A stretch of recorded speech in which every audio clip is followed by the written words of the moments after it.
Sometimes in the last few days, I've been getting that feeling like travel's driving me crazy. There are all kinds of little petty frustrations and hassles of travel. Let's face it, especially when you go on a long trip, not every day is like eating candy. Some days things go wrong, the weather sucks, you miss your bus, someone's mean to you, whatever. Then today I get these travel rushes when I'm in a place like this and I have the place all to myself, UNESCO World Heritage Site.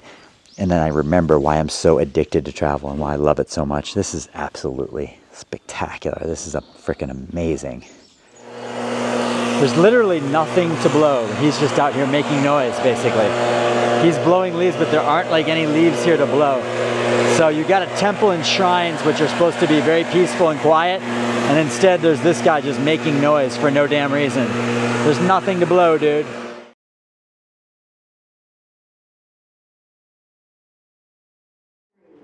So we're leaving Karuizawa at the train station now, and we're taking 3 trains today to get to Nikko, our next destination. And the first 2 are Shinkansen. We're treating ourselves to some fast Shinkansen trains this morning. Looking forward to that. Although, to be honest with you, I don't really love the Shinkansen trains because you're moving so fast, you almost get like seasick and you can't really look out the window very well. But you get to your destination quickly, even if it costs a bit more. So we're making 2 connections today. We'll see how that goes. It always gets a little confusing, but the trains always run right on time here, which helps.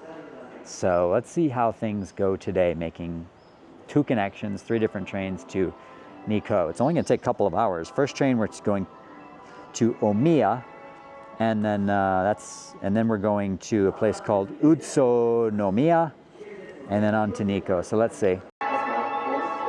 I think this means our Shinkansen train is coming. It's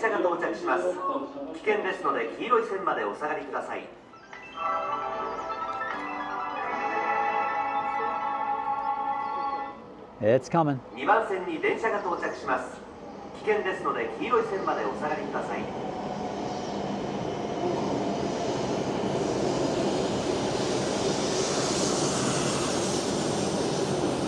Here we go.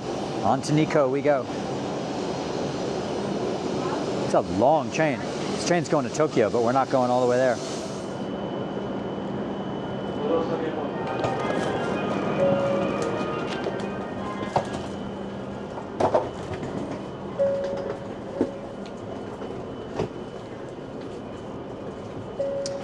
It was an extra 300 yen, which is about $2 to reserve seats. We thought, man, we better do it. Just to be on the safe coach class. Seats are basically normal size. 3 on one side, 2 on the other.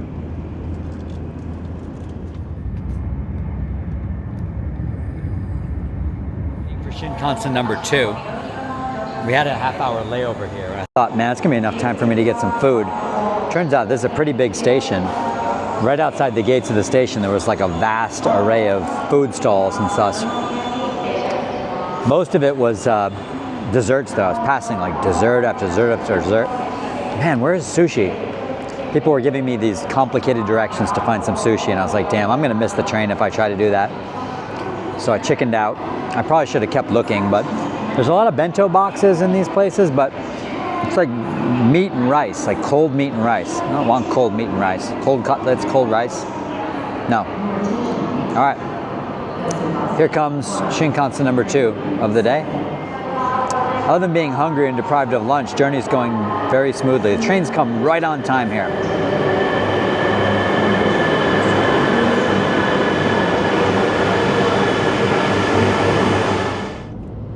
That's how fast we're going. Countryside is a blur.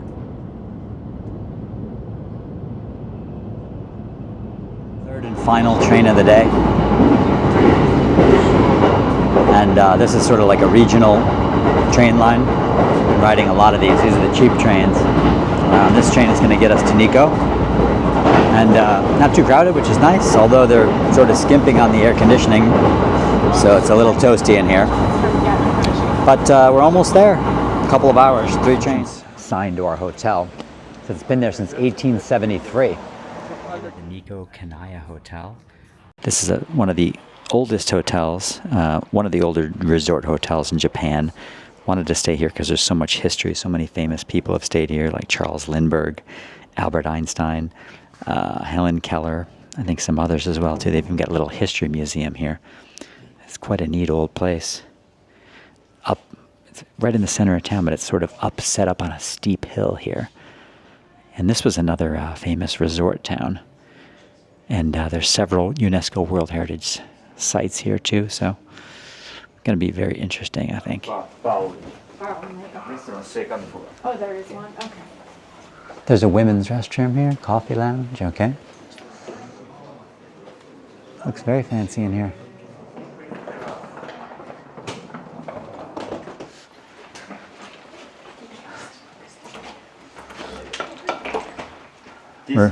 This room key not auto key.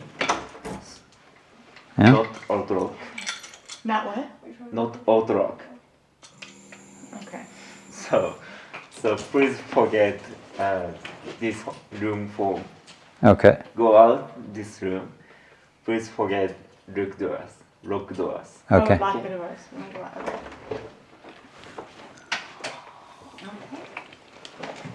Arigato. This looks nice. Okay, looks good. Now we go through your room. Got a little seating area here. This is Two beds. training announced. Okay. When you go out this day, Yeah. so please tell us you want to do. The room, I like it. Love the wood floors. It's kind of woodsy. I mean, the place is obviously dated as the historic hotel, but I like it. It's beautiful. First meal in Nikko, and we are in business. We got some yakisoba, some rice, some katsu, little miso soup, and I'm hungry, so I'm ready to dig in. So this place is called Hipari Dako. Very nice lunch special. Katsu pork, not too greasy. Fried food sometimes this doesn't agree with me. Katsu is delicious, good miso soup, delicious rice and yakisoba, 1,200 yen, which is about $8. Not too shabby. Example of what I'm talking about with the crazy opening hours in Japan. Now here we have a gelato shop, all right? They're selling gelato in here, believe me that they are, okay? And it is open from 10 a.m. until 4 p.m. A gelato shop that closes at 4 p.m. If that's not illegal, obviously it isn't in Japan, that should be a gelato shop. You want to close down at 4 p.m., I'm sorry. You should be stripped of your business license and you should be dragged off to a concentration camp. Or at the very least, I don't know, you should be given a 1-star review on Google. You go tart while I'm here. I know I'm not supposed to do this, eating on the street.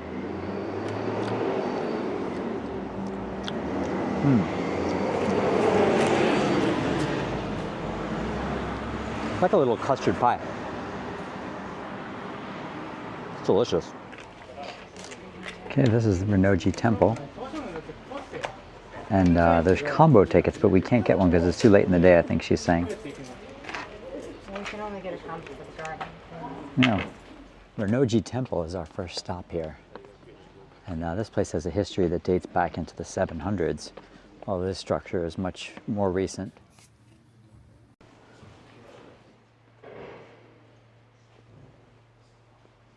Some sort of prayer service going on.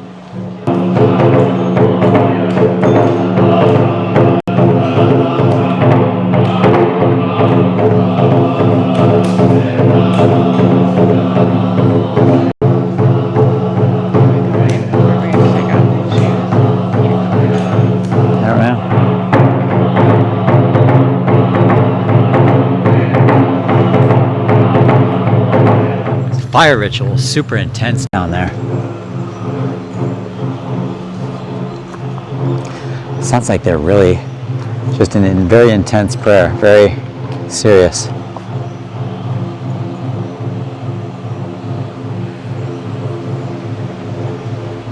Just a remarkable place. Rinnoji Temple. This guy didn't get anything over here on the left. This guy right here. I was stupid. He's so dumb, he's remaining over there where there aren't any pellets. He's like being bullied by these others. No, there's one right above his head. No, I think he's slow. This is Rinnoji Temple's little Japanese garden. an extra 100 yen to come back here. Well worth it. Right, Jen? This was Jen's idea. I think it was a good one.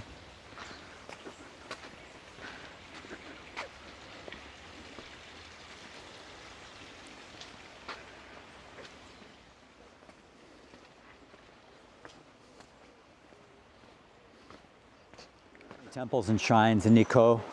By the way, if you pronounce it Nikko, Japanese people don't even know what the hell you're talking about. I've had that problem. Cool thing about this town is, though, is all these, they're set amidst all these beautiful trees. It's so nice and woodsy here. Toshogu Shrine. This is, I think, the most popular tourist attraction in Nikko. Has like 26,000 reviews on Google. So this pagoda is supposed to be the same height as the Tokyo sky tree. 600 feet or meters, but the boys don't believe it.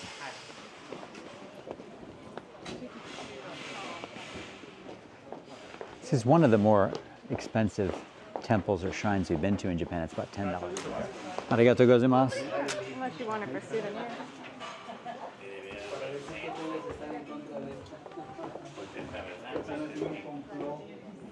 Wow, the colors.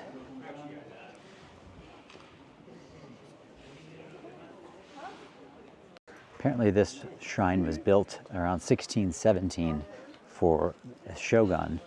The shogunate ruled this area for like 250 years until the late 1800s.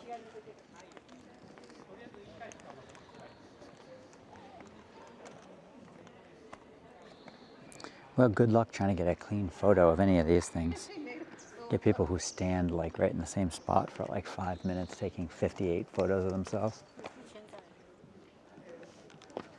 Well, Japan Guide lists this place as a best of Japan 3-star attraction, which is their highest rating. It really is pretty spectacular. It's worth it. It's like $10 each to come in, which is nothing if you're alone. But if you got a family of 4, I think it was like $30 for us to come in or something like that. Not too much by US standards, but in Japan that's quite a bit. But it's well worth it, as you can see.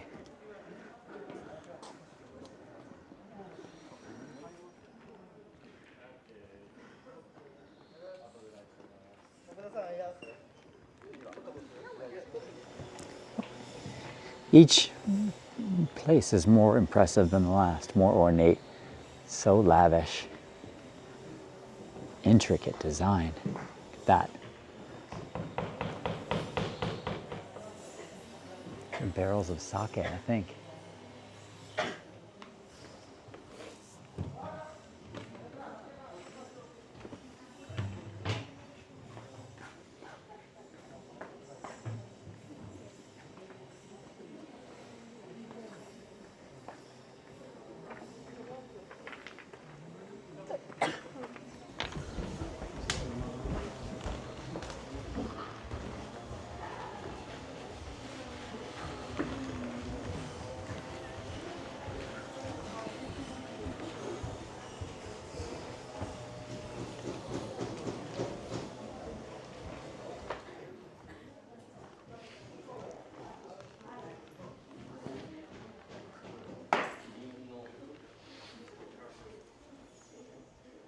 "207 steps to get up to the inner shrine." Here we go. Make it, I gotta try it too, right? The Shogun was allowed to enter this inner shrine to pay respects to the founder of the their sect of Buddhism.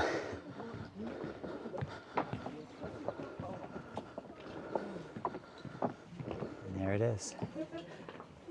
Yeah, nothing but Shohei Ohtani green iced tea here. And after those 207 steps, I'm super thirsty, so I'm gonna try one. See how it is. Ohtani iced tea. Nice, has a nice roasted flavor. It's a heck of a climb through the forest here. Found some garbage for like hours. I was thinking, okay, here's a nice big public restroom. Surely there'll be a garbage can somewhere in here. No, please take your garbage home. A little walk around the grounds of the historic Nikko Kanaya Hotel. Nikko Kanaya Hotel.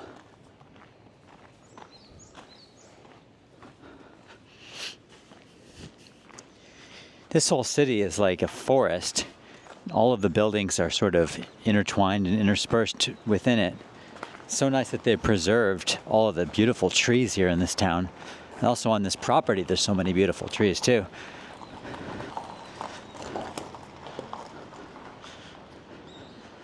There's little paths. It's kind of a little hill, so you have to hike up and down a hill to get from the main street or anywhere from this hotel. So if you don't like hiking, beware of that.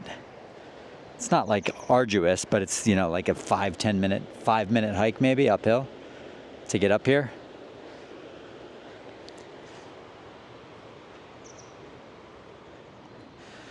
There are areas of the hotel that could use a coat of paint. This is one of them over here. Inside the hotel too, there's some carpeting and some other things that are kind of dated, but I think it's wonderfully historic. Great atmosphere. I've got like an old radio in the room, or like an old clock in the room that I really kind of like. What do you think, Jen? Yeah. Is this the hotel too? It looks new. I think this is an annex, one of the annexes. There's another annex on the other side too. Lounge area. Sounds like there's a tour group meeting in here.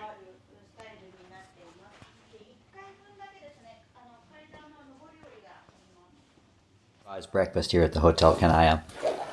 They've got a wonderful little bakery. It's sort of down the hill. They have a small little physical location bakery, and they've also have a little gift shop that sells the bakery goods. And their fresh bread, they've got an almond bread, which is very good. They have a chocolate bread. They have a regular bread. You see in here. And the coffee in the room is not bad. So if you don't get the breakfast, don't even bother trying to look for restaurants here in town. Breakfast restaurants, just go ahead and get some stuff from the bakery. Sort of hall of fame of important people who have stayed here. Lou Gehrig, legendary slugger of the Yankees. It says he came to Japan twice in 1931 and 1934, and he visited the hotel in November of 1931 on these little barnstorming tours that they used to do. And there's Lou Gehrig's signature in the book. Eleanor Roosevelt was here. When was she here? 1953. There's Charles Lindbergh, Frank Lloyd Wright, Let's Albert see. Einstein, Helen Charles Keller. Lindbergh, first solo flight across the Atlantic, 1927, and he stayed here with his wife in 1931. And here's his signature and his wife's signature. Very neat. Frank Lloyd Wright. Okay, he was here to build the Imperial Hotel. 1919. Which Imperial Hotel? The one in Tokyo? I'm going to find out about that. Or the one in Kamakyochi. There's also an Imperial Hotel. Same company. That's very cool. Albert Einstein stayed at the hotel and for 2 nights, just like us. 1922, though. So, 102 years ago. And where's his signature? One of these. Helen Keller. She was the first deafblind person to earn a Bachelor of Arts degree. She visited the hotel with her secretary in 1937. There you go. Very nice. Huge windows like this that open anymore in American hotels. You can actually open our windows here and have some fresh air. Have a cup of tea. You're usually in hotels these days, not just in America too. You're hermetically sealed in because they don't want you to commit suicide or do some other thing that could inspire a lawsuit, right? Look at these huge windows we've got. Excellent.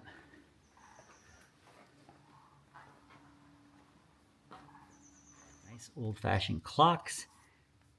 Light switches here. Even reading lights. Oh, yeah. They've got stationery here for you to sit and write letters in the lobby. It's obviously been here a long time. People all dressed up having dinner tonight. Interesting place.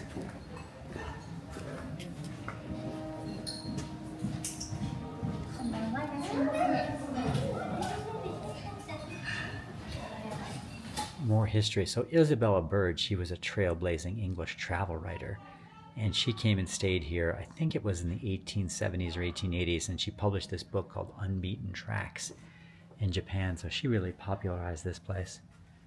Some other historical photos of the place here in the second floor.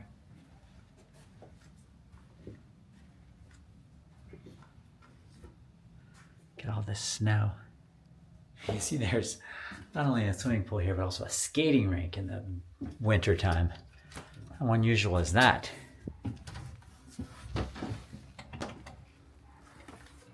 Where the hell are we going? I guess I know why they didn't mention the pool to us. This does not look too good. It says Dragon Palace. Okay. Damn, this would be a beautiful pool if it wasn't just full of algae and stuff. The view from up here, wow. Beautiful. Why have they let this pool get into this awful state? Shocking. Look at this pool, man. You'd get sick if you went in there, I think. It's pretty nasty.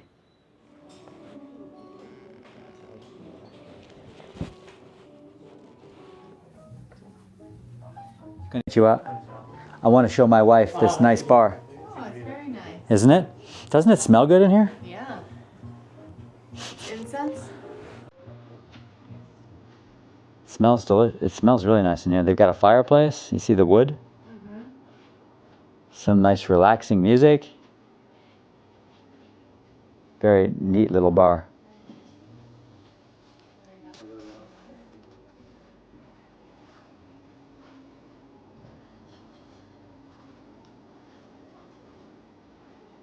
Arigatou gozaimasu.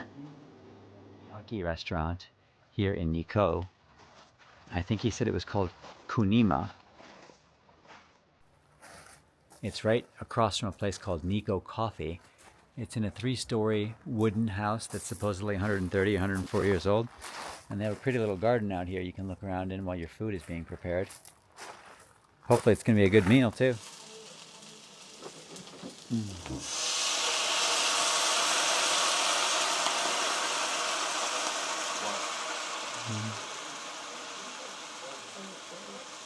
All right.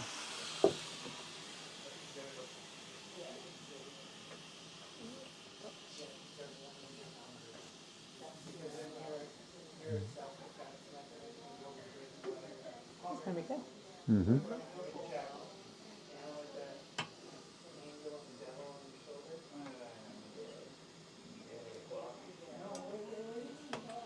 What's that one? Tofu? Yes, tofu.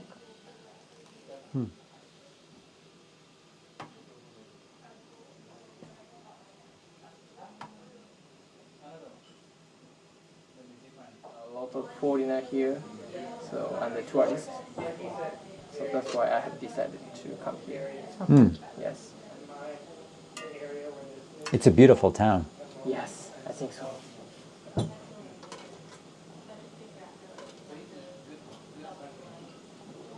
And then there are animals and nature. Yes. What kind of animals are there around here? Actually, there's a, fox. Foxes, yeah? And then, how can I say, Santa Cruz? Oh, deer? A deer. Reindeer. Yeah. Reindeer. Yeah. Oh, this is going to be nice, huh?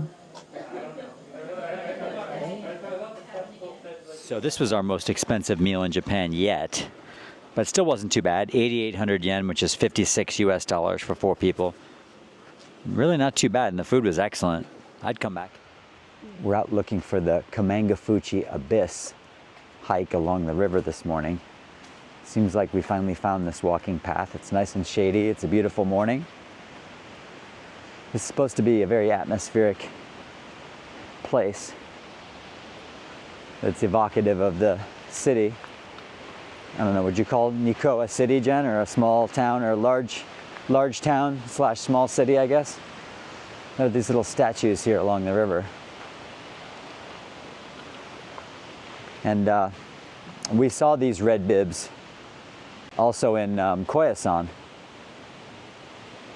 I believe they're indicative of children, protecting children.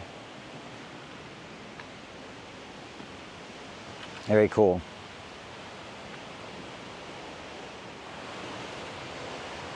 You can hear the rushing sounds of the river down there.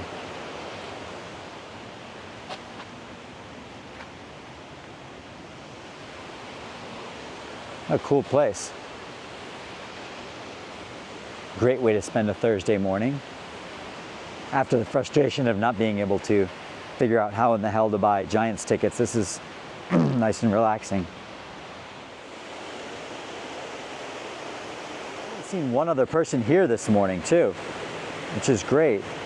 Nice to have this place basically all to ourselves. More statues. So these are Jizo statues. Jizo is, I guess, the guardian angel of children. And there was a disciple in the 1500s. And apparently, like, each of his disciples donated one statue. And there was a flood that happened a little more than 100 years ago. And I guess some of the statues were washed away and they had to recover them. What an interesting place. Crossing over the Dainichi Bridge. Nobody else here this morning.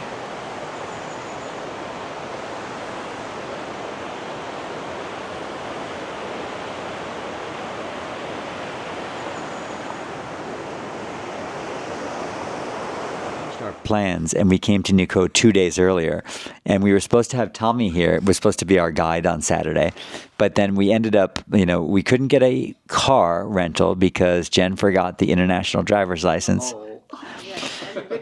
So we completely changed our itinerary, and we were supposed to be in Nikko over the weekend, but instead we were here early. But even though we didn't do a tour with Tommy, we were very fortunate to get to meet Tommy, who is a member of a volunteer club. So if you come here and you would like to have a guide, what is the name of the club again? Utsunomiya USGG. Mm-hmm. But if you just Google Nikko guide, it comes up. That's, I believe, how I found it. And anyways, pleasure to get to meet you. And if you come to Nikko, you get to meet Tommy. And if you book far enough in advance, if you contact the group like a couple weeks in advance, hopefully you can get a tour. Yeah. Right? Anyways, thank you. Push the button. Okay. Let's subscribe and smash the like button. Wait. It's my last morning in Nikko. I still like to call it Nikko, even though the Japanese pronounce it Nikko, because it doesn't seem natural to me. But this is the sign as you enter the historic district that says World Heritage Shrines and Temples of Nikko. And there I go, I'm calling it Nikko again. But so you climb up these stairs here as you're entering the historic district. You leave the town behind, the more modern town behind, and you climb up this set of steep stairs to enter the historic district, and you can hear the Daio River. You can also hear a bit of traffic as you hear in the background, but as you get higher up here, you hear less traffic and more of the river, and it's so peaceful. I want to say too, I don't think I've mentioned this before, that Nikko does not have any McDonald's or Starbucks or KFC or anything tacky like that. They've really preserved this city very, very well. I will say on the flip side of that, plan your food here accordingly. There's very limited selection of restaurants, especially if you're here during the middle of the week. Many people in Nikko, we're told, get half board at their hotels, so they have their, I'm walking very slowly this morning because I hurt my knee.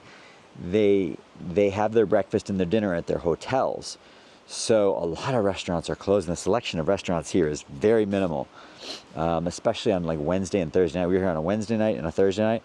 Wednesday night, I would say half the restaurants were closed. Last night, I'm going to say 85 or 90% of the restaurants in the town were closed. And most of them are reopening tonight for the weekend. But slim pickings as far as the selection of restaurants go here. So there's the good and the bad of that. It is a very pristine place. I mean, it's really like all of the historic sites are dotted within this forest. And I love this place. I'm really glad. A lot of people come here on a day trip from Tokyo. I don't think that really does it justice, to be honest with you.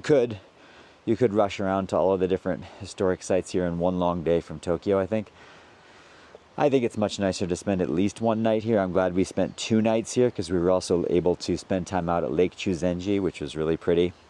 And I wouldn't change the way that we did it. I like the way we did this part of this. I'm going to spend enjoying spending another 3-4 hours here this morning looking at some of the sites that I haven't seen yet. It's very cool and also a little bit eerie to walk through the historic district this morning. It's not that early either, especially by my standards. What time is it? It is... Someone just drove by. There's hardly any cars allowed here. It's 6:40, so it's not that early, but there's literally not a soul stirring this morning. Like walking up to Rinnoji Temple, you know, during the day there's a lot of people up here. Now it's completely desolate. Oh, here there's a father and his daughter jogging somewhere. Other than that, so quiet and empty. Fantastic. Really neat to arrive at the Toshogu Shrine, which usually has many, many, many tourists early this morning before anybody else has arrived. Can't actually go in again, but it's nice to get a sense of the grounds without anybody here. These tall, majestic trees really add a lot to Nikko too. Futarasan Jinja Shrine, which is originally founded by a monk in the 700s here, 782, on the summit of Mount Nantai, but later moved here. Once again, really neat to be here before the crowds have arrived.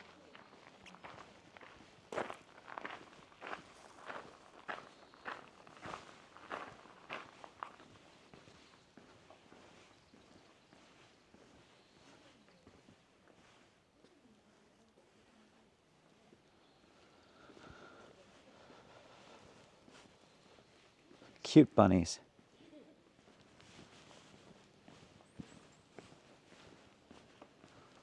So peaceful here this morning. Just setting up shop, just getting organized for the day here, looks like.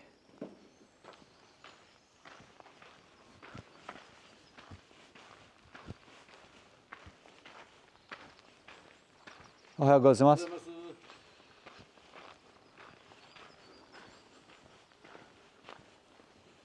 Oh, look at this cute golden rabbit.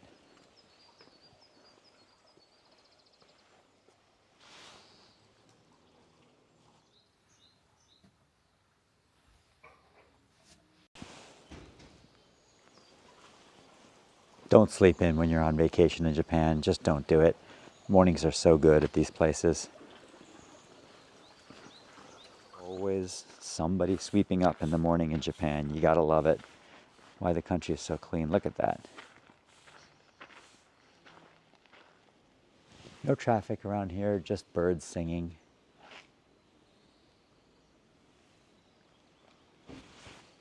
I'm now waiting at the Taiyuin Mausoleum for this place to open. This is the final resting place of Iemitsu, who lived in the 1600s. He was the third Tokugawa Shogun.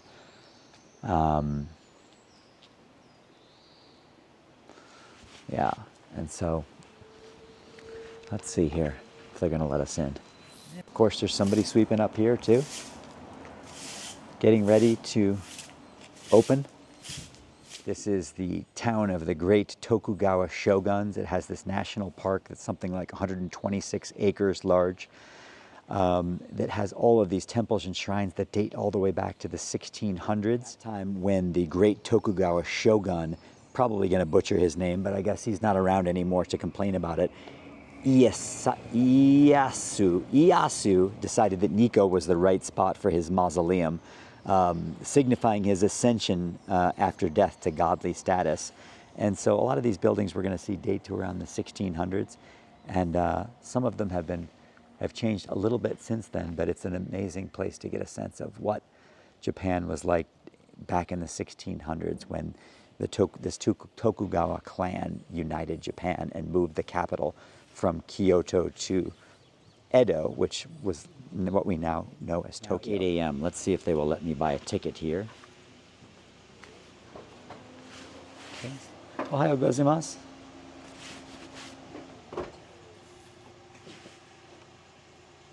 She's doing a little accounting work. Setting her things aside. I think she's getting ready to sell me a ticket. All right, let's go, baby. All right, here we go.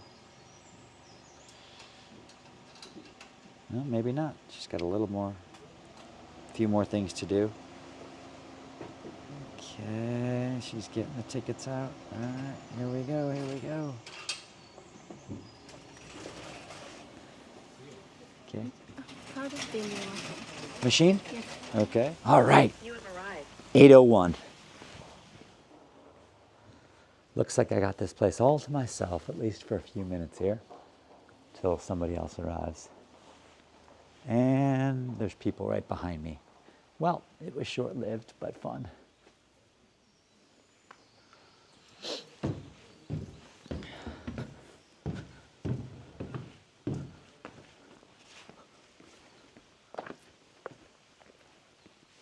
Gate of the Heavenly Kings.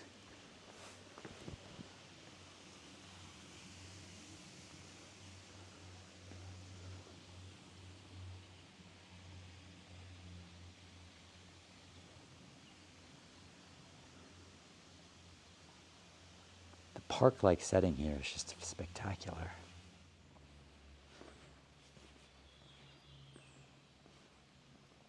And if you have bad knees like I do, you're going to suffer in Nikko. Be ready for it. Just be prepared. Amazing view as you ascend these stairs, though. So the Shogun apparently didn't want to make this place as lavish as the Toshogu Shrine, because was his grandfather was interred there. So he thought it would be disrespectful. It couldn't be quite as lavish to build this place the same way as the Toshogu. So it's not quite as lavish, but it's absolutely spectacular, that's for sure.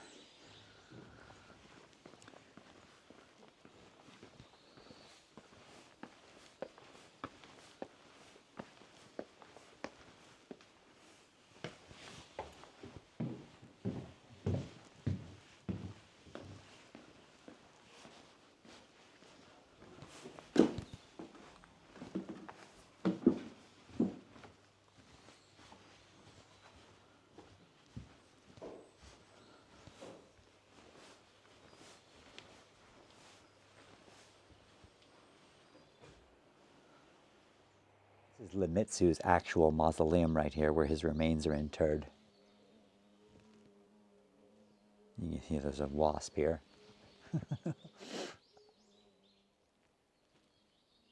Not a bad place to have as your final resting place, is it?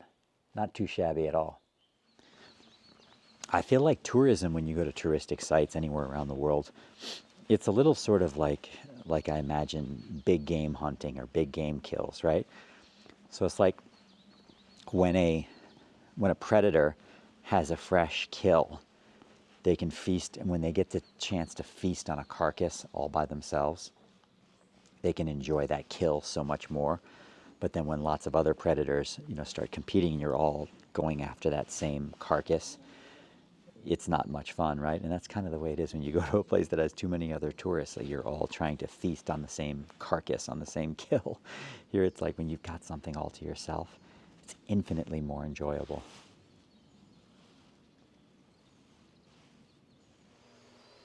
The level of detail here in these doorways is spectacular. The price to get in here was 550 yen, which is less than $4.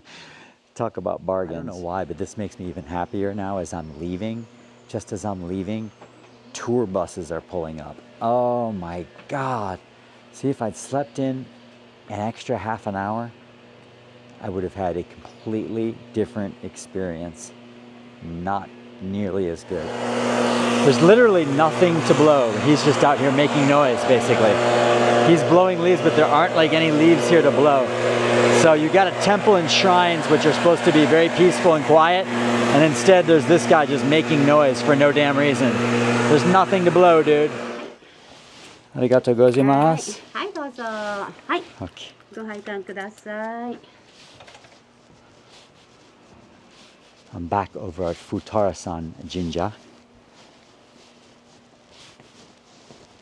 I'm done complaining about the leaf blower guy. But honestly, I mean, come on, guys. When you're visiting temples and shrines, it should be nice and quiet as it usually is. Guy's just out here walking around with a leaf blower, even though there's nothing to blow, because it's already so damn clean around here. Okay.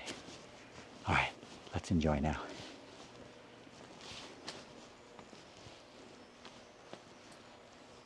So this was built as a temporary prayer hall in 1617.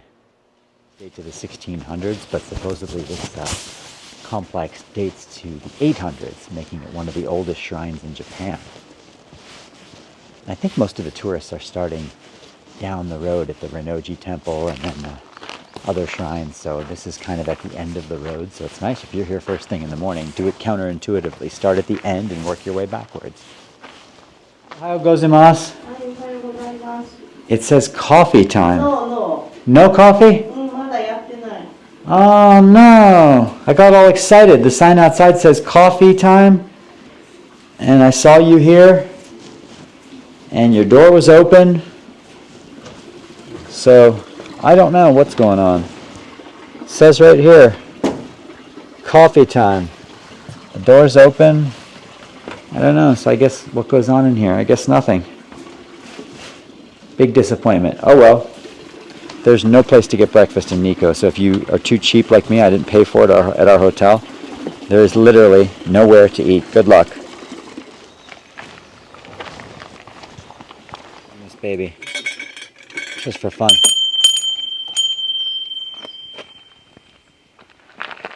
I'm all alone up here on this trail. Fantastic. Tokugawa shoguns, built most of these present buildings that you see around here in the 1600s, as I said, but a Buddhist monk originally started settling here and building religious buildings, I suppose, temples in like the 700s. But don't rely upon the signs here in this complex to inform you, because they're very poorly written. I think they're probably run through Google Translate. Even the UNESCO website really isn't that good. But the UNESCO website will give you a little bit of added detail. Like, for example, it says that the temples and shrines here, there's 103 religious buildings here within 2 Shinto shrines. This is one of them, Futarasan Jinja. The other was Toshogu, which we saw the other day, which is the most spectacular one. And also one Buddhist temple, Rinnoji. And so that's it. But you don't have 100 different things to see. Don't worry. There's probably like about a dozen that you actually really need to see here. And as I said, you could do it as a busy day trip from Tokyo, but I think it's much, much nicer to spend the night here.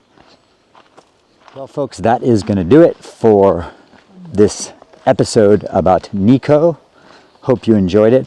As always, provided you folks, I hope, with a little bit of entertainment or a little information, hopefully a little of both, that was useful to you. And please like and subscribe, because it really helps with the algorithm, and I appreciate you guys so much. Take care. Bye-bye.